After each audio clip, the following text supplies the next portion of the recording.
d'une volonté d'apaisement national. Est-ce que le chef d'État envisagerait par exemple des mesures de clémence, des grâces présidentielles pour des personnes qui sont en conflit avec la loi? Bon, vous savez, l'ADN politique du président Doumbouya, c'est cette volonté effrénée d'avoir une société guinéenne réconciliée, apaisée et de progrès également. Je peux vous donner beaucoup d'exemples. Les assises nationales, c'est sa volonté personnelle de passer en revue notre passé, qui n'a pas été un passé reluisant sous de multiples aspects, pour, disons, aller dans le sens, disons, du pardon et de la réconciliation.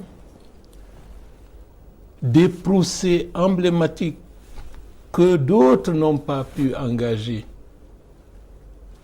La volonté a été telle pour la justice, pour effacer de manière irrémédiable cette culture de violence, cette impunité chronique qui caractérisait les gouvernances, de faire le procès du massacre du 28 septembre. Pour être beaucoup plus, j'allais dire, vous la presse, il y avait des radios, des médias, pendant 2 ans, 3 ans, malgré la main tendue, dès ma nomination comme Premier ministre, qui est pensé qu'on peut se passer de cela, et qui ont été suspendus. Mais récemment, il y a des mesures de clémence.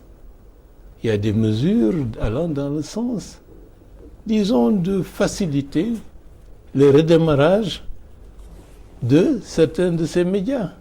Donc, c'est l'homme politique, le dirigeant qui est Mamadi Doumbouya, c'est une vision en perpétuelle évolution qui ne se fige pas dans une logique, disons, de revanche, mais dans une logique progressive de réparation, de réconciliation et de rédemption, si je peux utiliser ce terme, pour parvenir à une société apaisée, à une société réconciliée. C'est quand même un mot fort. Hein.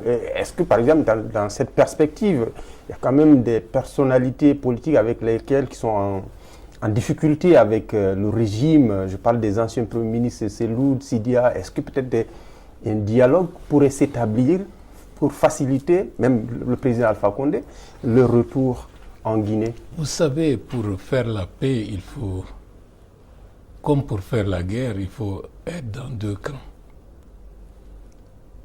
Aussi bien pour la paix et la guerre, lorsqu'on veut la paix, on se donne les moyens d'aller vers la paix, vers ce qui peut nous permettre, nous tous, de gagner. Il y a des hommes et des femmes qui, pour des intérêts qui leur sont propres, ont estimé que l'arrivée du CNRD, c'est une perte de pouvoir, perte d'attributs, de privilèges. Et ils se sont jurés, de toutes les manières, il ne faudrait pas qu'un régime issu de cela puisse réussir, puisse impacter la société guinéenne dans la durée et dans le bon sens.